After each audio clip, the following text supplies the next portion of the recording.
Oh my god. Oh my god, look at that. I'm so glad I got here when I did. For me, a photo is only as powerful as the feeling you had when you took it. If that moment feels important to you, that photo will feel important to you. 10 hours it took me to get here, and we've got 2 hours to go. I'm on a 1,000-mile round trip to the Isle of Skye in Scotland. We're heading to take a photo that I've been meaning to take for years, and this could be the hardest photo I've ever taken, I think. The photo itself isn't the hard part. For me personally, it's the distance I have to drive, the distance I have to hike, and then the variables of the weather and making sure the conditions are going to give me something that makes all of this worthwhile. This is the weather right now. This red bit here, we don't want that. That means no photos, no filming. This green bit over here, yeah, that's not so good. But this blue bit in the middle, that blue bit there, that runs exactly where I want to take this photo at the time that I want to take the photo. Locals and other hikers and photographers will know this place, but something that drew me to this spot was that it wasn't one of the classic locations. This would be a moment of personal exploration, which is what I wanted. So for me, really what I'm searching for is a feeling. I wanted to capture this feeling. I wanted a challenge. I wanted somewhere difficult to get to so that I could feel it. So we've arrived at Sgurr, which is the route that I've chosen.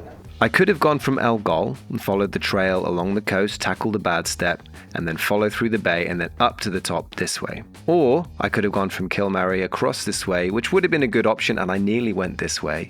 Or I could have gone from Elgol on the boat all the way up the same way. But I didn't choose any of these for a good reason, which I'll get into in a little while. So this route is going to be 24 kilometers out and back. That means 24 kilometers total, and you go out and you come back. I'm okay with 24 kilometers. That's like 2 10Ks, but I'm walking and then a little bit of faffing about in the middle. There's obviously some elevation, but this isn't a big mountain. This is just a hill. It is called Sgurr stri, which I understand to mean peak of strife.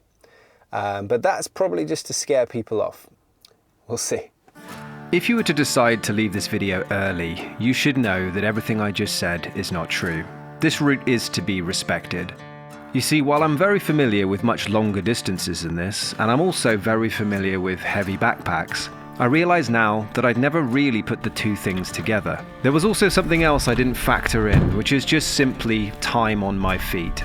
And that is something that you really have to consider. It's not just the distance you're doing, it's simply the time you spend doing it. This is hour 1 of a 9-hour hike. That's where we're going, that tiny dot.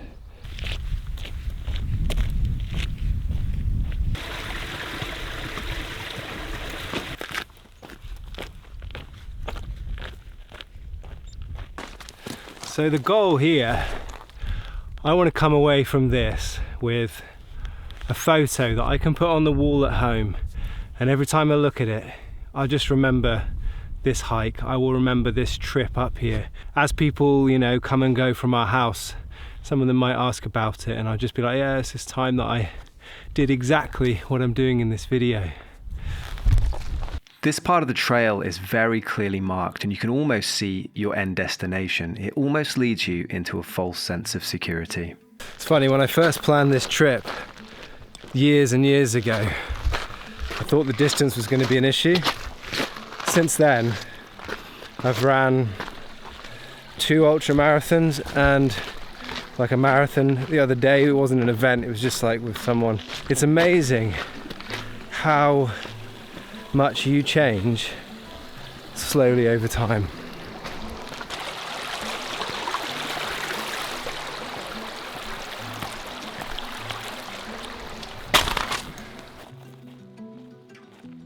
So I first discovered this location through the Instagram account of a chap called Gentleman James of the Glens. I stumbled across this image in the lockdowns, and I'd never seen this viewpoint before, and I knew I had to find it. And that's when I made this plan to come here. And I don't want to downplay how much effort I put into actually finding this spot. Now I could probably find it quite easily on the internet, but you know, with this guy's photo that I found online, there's a little bit, right, where Loch Corrywisk goes into the sea, or the loch that goes into the sea, and it kind of curves like a little snake. And what I did was I found that, and then I scoured the Isle of Skye on Google Maps to try and find that little curve, and I found it. It literally took me hours. So I found it, and then I was trying to be like, right, so if this is the viewpoint, where must this person be? So I really did search and search for this spot. Maybe that's why I feel sort of, you know, feel like it's important, you know. And this was 2020 when we were all stuck at home, so you know, it was even further away. You know, this is 11 hours of drive and 15 miles of hiking. It felt so far away at the time, and you know, I'm pretty excited to see what's actually up there. Now in a vacuum, it might not seem like this is the challenge that it is. But I promise you, I'm just like you. So I have all the same day-to-day work stresses. I have 3 kids, so I'm doing bedtimes, school drop-offs. In that world, committing this much time to one photo when you have no idea how the conditions are going to be and how long it's going to take you to get there, that's why I'm saying that this, for me, is a hard photo. Honestly, Skye, it's like another planet. Just look at this, Jesus. I'm not even taking my camera out. Don't know why, I'm just not. I guess I got my heart set on this other shot, but wow. I've been going about 2 hours, 2.5 hours.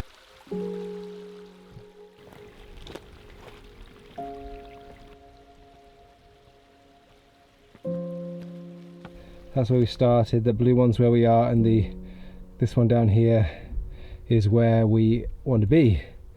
And as you can see on the old peakometer down there, look, we haven't even started the peak of Strife yet, so whew. And you can see from the top of this first climb, you get the opposite viewpoint to most people traveling on the island. And this alone is enough to make this hike worth it. I felt like I had all the time in the world on this hike. However, as I saw the sun moving, all the time in the world suddenly turned into a little bit of a rush.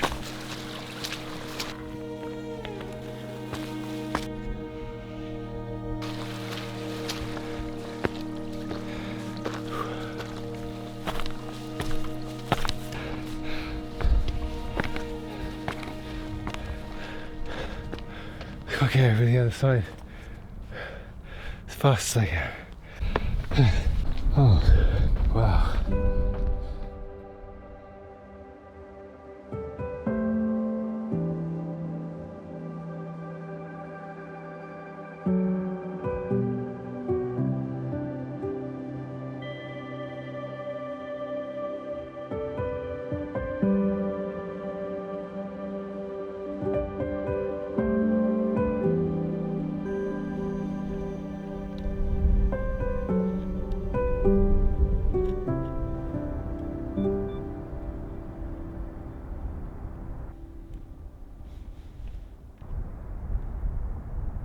There's probably like another viewpoint, but I just haven't got time to check it.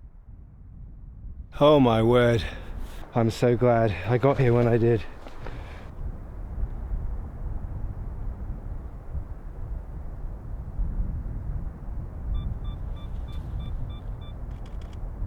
This is that feeling. You know, I know this place. Never been here before, but I know it. That little, the way that loch goes into the sea like that, I know that. I saw that on Google Maps. I've looked at this place loads, and now I'm here. I like to think that all of the running training I've been doing over the last couple of years kind of helped me feel confident enough to get here. You know, it's a very funny feeling being somewhere like this, completely alone. A long way from family and everybody. It's a very funny feeling, makes you feel strange. Thank you for joining me on this one, by the way. if you're sat there watching this, you know, that means something to me. Anyone who's ever been in a place like this, alone, knows that there's two things happening. Part of you wants to stay all night, and the other half is urging you to leave. I hope we got it.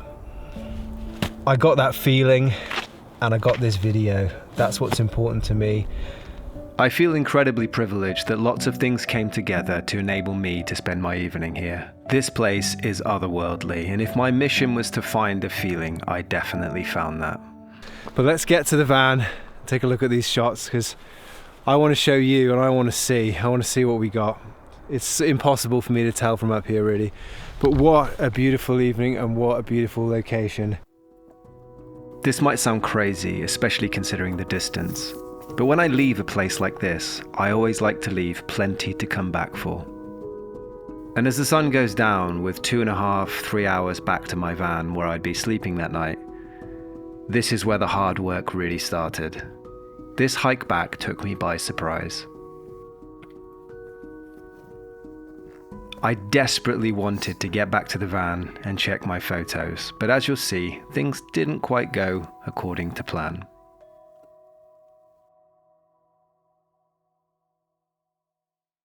I was like a zombie when I got back. I got back at about 11:30. It took me hours to get off there.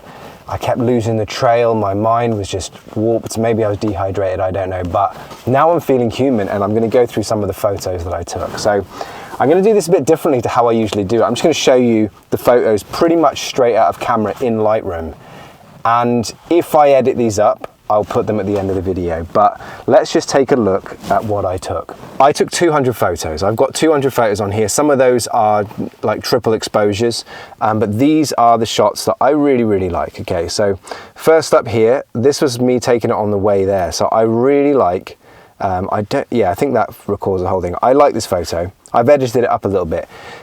I'm really happy with this. This is like for Instagram, but it's a nice photo. I also got the sort of 16:9 of that as well, like the landscape version. This is the main shot of the rays coming down. I've done a little tiny edit on it, but not much. You can see there's still some dust on the sensor. But yeah, I'm really happy with this photo.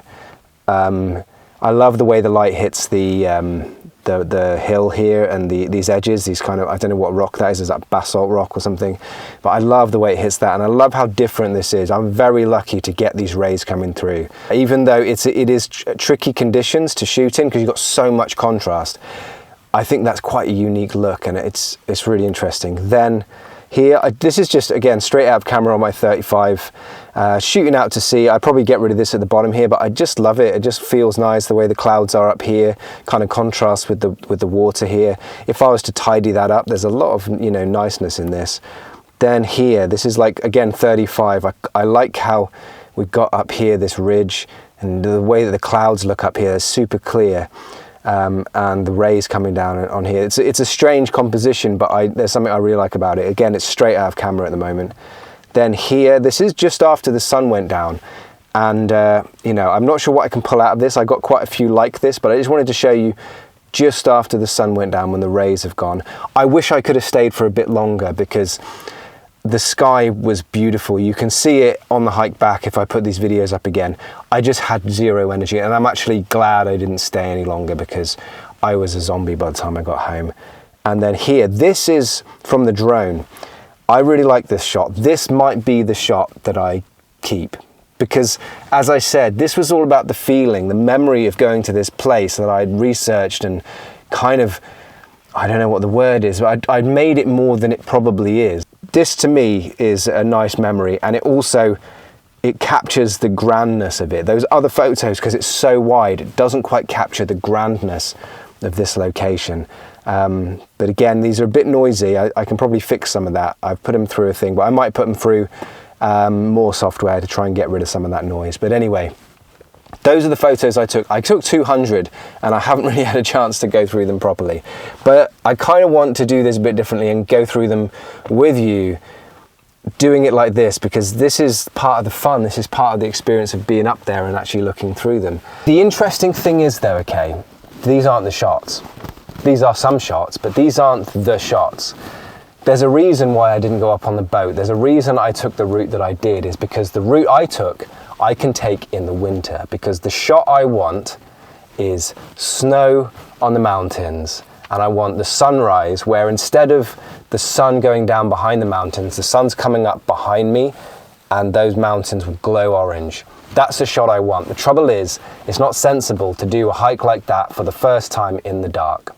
So I needed to recce it. So it sounds crazy, but this was kind of the recce. Yeah. Thanks so much for joining me on this one. If you enjoyed the video, make sure to subscribe for more, because I want to do more like this. I've got loads of other interesting videos coming up from this trip to the Isle of Skye. But thanks so much for joining me. Watch this one next, and I will catch you in the next video.